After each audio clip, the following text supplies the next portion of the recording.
Sutra teratai yang menakjubkan. Bab 1 Pendahuluan. Sun Faxiang Sutra Teratai episode 24. Waktu sebagai faktor penyempurna. Sungai waktu yang panjang terus saja mengalir, berlangsung untuk waktu yang sangat lama, sejalan dengan rotasi dari matahari dan bulan pada orbitnya. Orang-orang di dunia menghitung waktu dan memiliki pandangan penuh kemelekatan akan panjang pendeknya. Sedangkan bagi para suciwan, seketika dapat menjadi selamanya. Waktu sebenarnya ada berapa panjang? Tidak mampu menghitungnya. Sama seperti panjangnya sungai, jika sumbernya sangat panjang, sangat jauh, air yang mengalir akan sangat panjang. Sebenarnya, waktu ada berapa panjang? Masa lampau kita juga tidak tahu berapa panjang. Sebenarnya adalah menyesuaikan rotasi dari matahari dan bulan. Matahari dan bulan berotasi sesuai orbitnya. Kita di atas bumi ini semuanya sangat perhitungan dengan waktu. Namun, waktu yang dikatakan suciwan, semuanya adalah waktu yang kekal. Tidak seperti kita sebagai umat awam, hanya perhitungan dengan waktu. 1 minggu ada 7 hari, dan perlu libur 2 hari. Ada peringatan hari apa, harus libur lagi beberapa hari. Perhitungan waktu seperti demikian. Benar-benar sangat disayangkan, dengan waktu kita bisa memenuhi semuanya. Waktu, seandainya istirahat adalah libur. Dinamakan hari libur adalah bukan sebenarnya apa yang dilewati sudah bukan kehidupan yang sebenarnya. Adalah libur adalah kosong. Oleh karena itu, kita terhadap waktu kita harus menghargainya. Saya sering mengatakan ada waktu ketika kita sudah beristirahat. Di sisi lain bumi, di Amerika, orang-orang baru saja mulai bekerja. Terutama pada masa Buddha, kerajaan Kapila Wastu, yang sekarang adalah Nepal, tidak tahu berapa selisih perbedaan waktunya dengan kita. Itu sangat sulit untuk dihitung. Oleh karena itu, demi untuk meyakinkan semua orang, sesungguhnya adalah demikian. Saya, Ananda, pernah berkata, ada suatu ketika aku mendengar Buddha berkata seperti ini, yang disebut dengan istilah suatu ketika. Dengan demikian tidak perlu mempermasalahkan apakah itu waktu Taiwan atau waktu Amerika. Jadi tidak perlu diperdebatkan lagi. Yang penting ada suatu waktu, itu sudah benar. Kita juga tidak perlu menyebutkan tahun, bulan, jam, ataupun menit. Tidak perlu memperdebatkan semua itu. Jadi kita harus memahami bahwa dalam sutra ada menggunakan istilah suatu ketika, yang tujuannya adalah untuk memberitahu kita hal-hal di dunia menunggu waktu yang tepat untuk berkumpul bersama. Dunia kita dapat bersatu membutuhkan waktu yang tepat. Penyebarluasan Dharma Agung tidak boleh bertentangan dengan waktu penuh keberuntungan. Jadi dikatakan bahwa Sang Buddha menjelaskan Dharma Agung, sutra teratai yang menakjubkan pada saat ini, terutama pada saat ini. Di saat ingin menyebarkan dan menjelaskan, terlebih lagi tidak boleh bertentangan dengan waktu ini, sutra teratai yang menakjubkan. Jika di saat setelah Sang Buddha tercerahkan, di saat itu sudah mulai membabarkan. Di saat itu kapasitas orang terhadap Dharma Buddha masih tidak mengerti. Waktunya tidaklah tepat, sehingga harus melalui pengajaran bertahap dan pengajaran spontan, baru bisa mencapai periode pengajaran sempurna. Tunggu sampai semua orang sudah memiliki pemahaman yang cukup, sudah mampu mengerti Dharma. Dengan demikian pengajaran bertahap, pengajaran spontan, pengajaran umum atau bersama, dan pengajaran sempurna. Di saat ini, barulah saat untuk menyempurnakan dan menyelaraskan semua dharma, jadi dibutuhkan momen yang tepat, waktu yang baik agar segala sesuatunya terpenuhi. Suatu ketika juga merupakan salah satu dari 6 faktor penyempurna. Waktu sebagai faktor penyempurna suatu ketika. Hal-hal di dunia menunggu waktu yang tepat untuk berkumpul bersama. Penyebarluasan Dharma Agung tidak boleh bertentangan dengan waktu penuh keberuntungan. Mesti pada waktu yang baik barulah bisa terwujud. Jadi, kita harus menunggu saat yang disebut guru dan murid berkumpul bersama.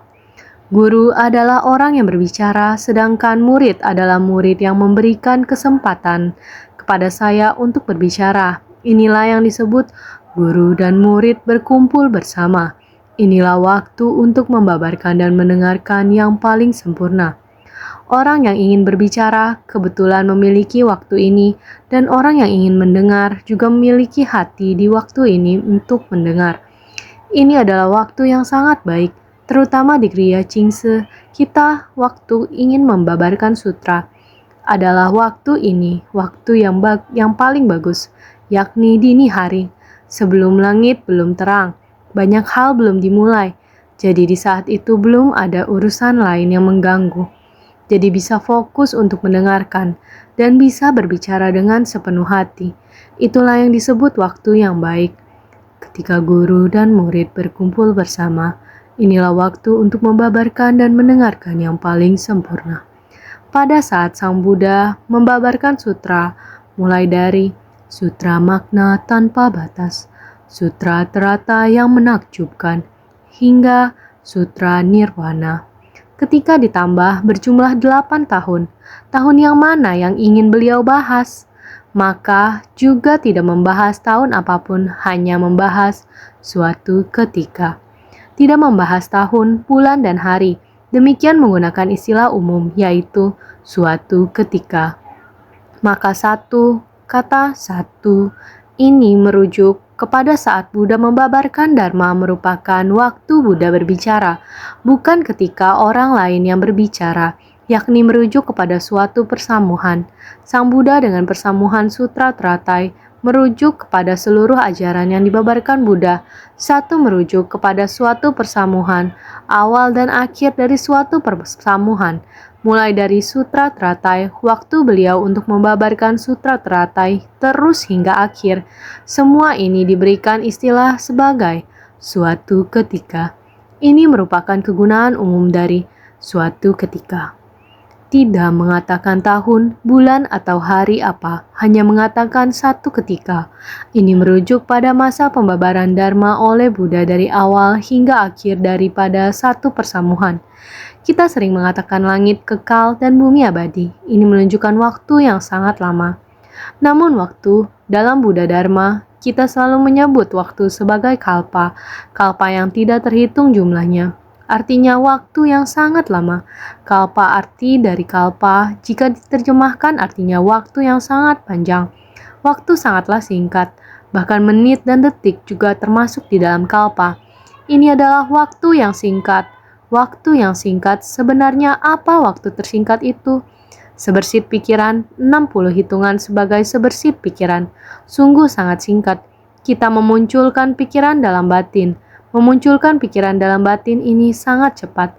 Ketika saya menyebutkan India, meskipun Anda tidak tahu seberapa jauh, tetapi pikiran Anda telah sudah sampai di India. Jadi, selama Anda mengetahuinya, pikiran akan muncul. Oleh itu, ketika suara diucapkan, pikiran akan muncul. Waktu yang demikian singkat. Jadi, jika kita membahas tentang waktu di dunia ini, sesaat ataupun sebersit pikiran, semuanya berada dalam waktu. Oleh itu, jumlah yang tidak dapat dihitung dengan ukuran hari dan bulan. Waktu yang sangat panjang disebut sebagai kalpa. Waktu yang panjang disebut kalpa. Kalpa adalah bahasa Sanskerta, diterjemahkan sebagai periode waktu yang sangat panjang.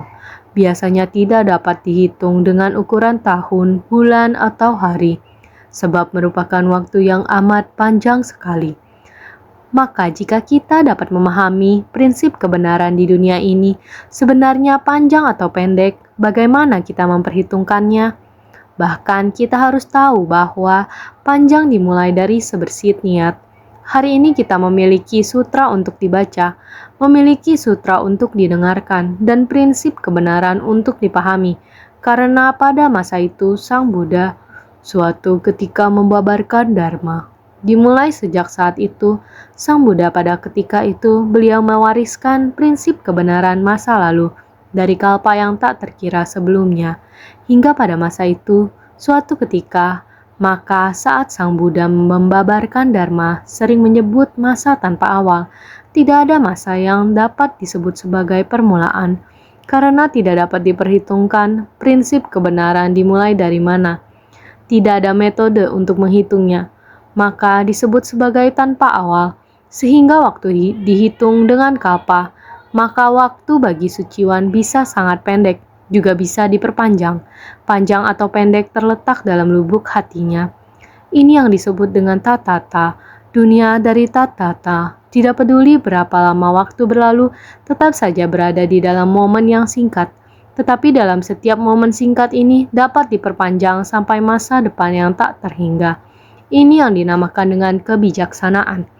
Ini yang dinamakan dengan tatata. Waktu adalah demikian. Bagaimana dengan ruang? Dunia batin orang suci bukan hanya terbatas pada ruang di bumi, akan tetapi di seluruh alam semesta. Maka ruang tidak memiliki batas. Ia mencakup segalanya tanpa tersisa. Ini terletak pada batin orang suci.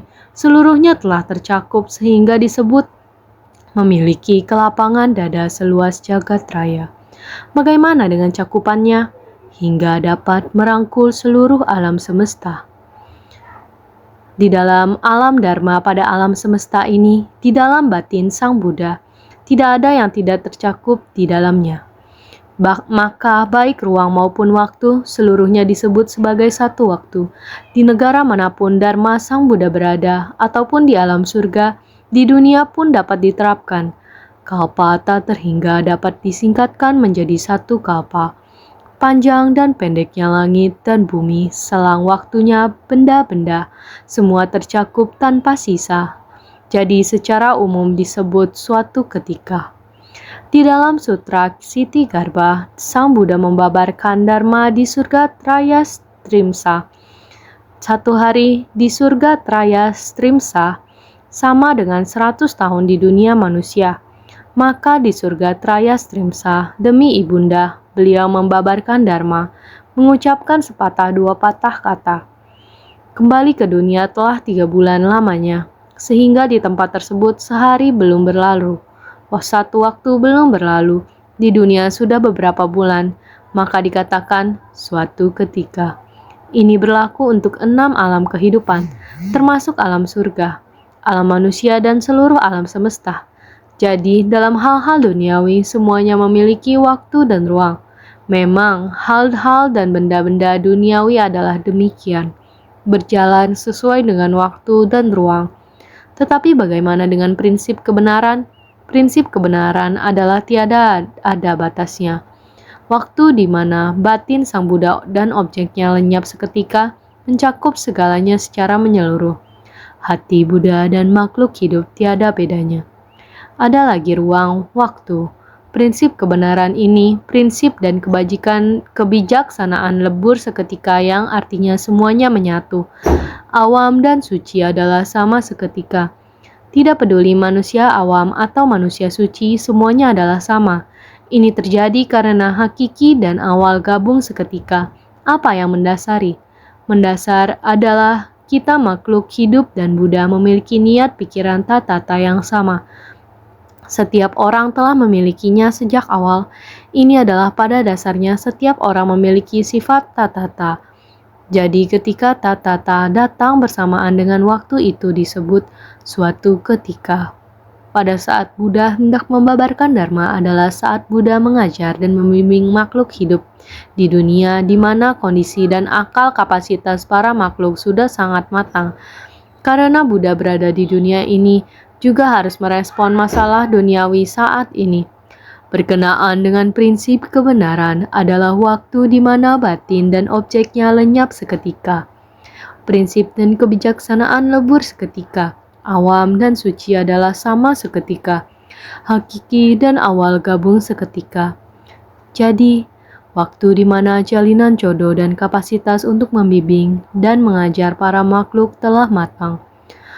Waktu di mana Buddha datang ke dunia untuk membimbing dan menyadarkan, maupun dengan kapasitas yang bisa diterima oleh orang-orang, kira-kira waktunya sudah sangat matang. Jadi, seperti matahari tengah hari, seperti matahari yang tepat berada di tengah langit, tepat waktu tengah hari, siang hari, mataharinya tepat di tengah, tidak peduli gunung, sungai, lembah, dan sebagainya. Semuanya bisa tersinari. Tidak ada bayangan dimanapun, mataharinya tepat di tengah. Jadi tiada yang tidak diterangi. Ketika Sang Buddha akan memberikan peramalan kepada semua Sravaka. Berkenaan dengan sutra ini adalah waktu ketika Buddha membabarkan sutra teratai, waktu di mana jalinan jodoh dan kapasitas untuk membimbing dan mengajar para makhluk telah matang, seperti matahari tengah hari, waktu di mana tiada yang tidak diterangi, waktu ketika semua Sravaka menerima peramalan akan kebudahan. Karena melatih diri adalah untuk mencapai kebudahan. Sebenarnya, kapankah akan bisa mencapai kebudahan? Sang Buddha ingin membuktikannya kepada mereka. Jika kalian terus melanjutkan pelatihan diri seperti ini, prinsip-prinsip kebenaran kalian telah mengetahuinya di saat ini dan di kehidupan ini, di kelahiran-kelahiran berikutnya, secara berkesinambungan. Prinsip kebenaran ini terus dilanjutkan. Tiada terhingga kalpa yang akan datang akan mencapai kebudahan. Setiap Sravaka, beliau akan memberikan peramalan, si Anu dan si Anu di masa mendatang. Setelah melalui waktu yang panjang dan lama, akan Anda di kapan waktunya, Anda akan bisa mencapai kebudahan. Setelah mencapai kebudahan, berapa panjang periode waktu di tempat tersebut untuk bisa mengajar dan membimbing para makhluk. Sekarang kita masih berada dalam Dharma Buddha Sakyamuni. Meskipun sekarang masuk periode Dharma mirip pada waktu persimpangan, periode kemunduran Dharma, namun kita harus segera bergegas. Kalau tidak, Dharma mirip akan berlalu dan kemunduran Dharma akan tiba. Pada masa kita sekarang ini, jika kita tidak segera menyebarkan Dharma, ia akan segera menghilang. Jadi waktu terus berlalu, maka kita seharusnya segera memanfaatkan waktu. Seberapa banyak pun yang kita ketahui, kita harus meyakini, menerima dan mengamalkan, harus percaya. Demikianlah telah memberitahu kita harus selalu percaya adanya saat ini, saat Sang Buddha membabarkan Dharma ini. Jadi, waktu membabarkan Dharma sekarang ini adalah waktu sutra teratai. Pada saat membabarkan sutra teratai, jalinan jodoh telah matang. Sravaka juga akan menerima peramalan bahwa kelak akan mencapai kebudahan. Dalam proses ini, Buddha akan memberikan pesan dengan jelas. Ini merupakan pesan. Saat untuk memberi pesan dengan jelas, maka ini merupakan pada suatu ketika, yaitu waktu sebagai faktor penyempurna. Saudara sekalian, waktu jangan dibiarkan berlalu dengan sia-sia. Kita harus menggenggam waktu setiap saat dengan sebaik-baiknya. Kalau tidak, bila dihitung waktu manusia awam, waktu terus berlalu tanpa henti-hentinya. Berlalu. Jangan menggunakan waktu seperti manusia awam. Kapan saya lapor hadir? Jam berapa lagi saya akan lapor hadir? Jika waktu demikian saling berhitungan, kapan hari libur? Bila perhitungkan demikian, kehidupan seperti ini sangatlah disayangkan. Kita semestinya mempunyai batin seorang suciwan, dapat diperpanjang, dapat dipersingkat. Prinsip kebenaran sekejap beradab dalam batin kita. Prinsip kebenaran yang panjang, kita harus memahaminya. Ini yang paling berharga setiap waktu pada suatu ketika, sehingga semua orang harus senantiasa bersungguh hati.